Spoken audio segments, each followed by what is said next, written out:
Mutation que connaît aussi l'université, il y a l'essor des nouvelles technologies, intelligence artificielle, cours à distance, autant de progrès scientifiques et techniques qui obligent les enseignants déjà à repenser leurs méthodes d'apprentissage. Regardez ce reportage tourné à l'INSPE d'Emmanuel Deshaies et Pauline Gardet.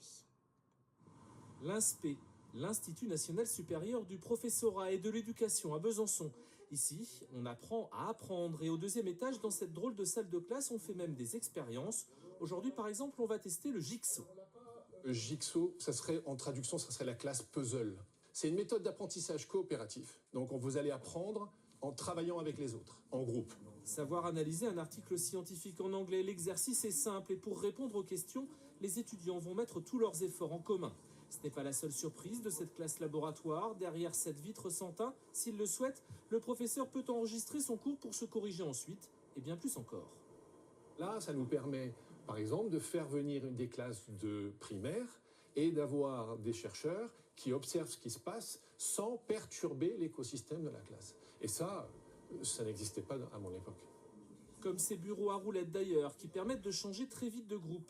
Une méthode qui plaît bien à ces futurs professeurs d'EPS et qui leur donne même des idées pour la suite. On retient plus de choses parce qu'en fait on discute avec nos camarades et du coup on apprend ensemble plutôt que le prof qui nous dit un cours pendant 2 heures et on assimile juste les connaissances.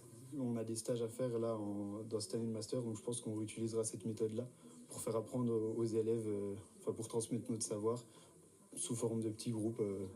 La classe laboratoire a été ouverte en 2016 et depuis, les formateurs sont chaque année de plus en plus nombreux à s'y essayer.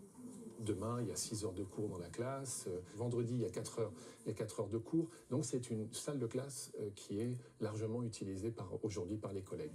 De quoi rêver, pourquoi pas, à cette idée folle d'un jour peut-être réinventer l'école.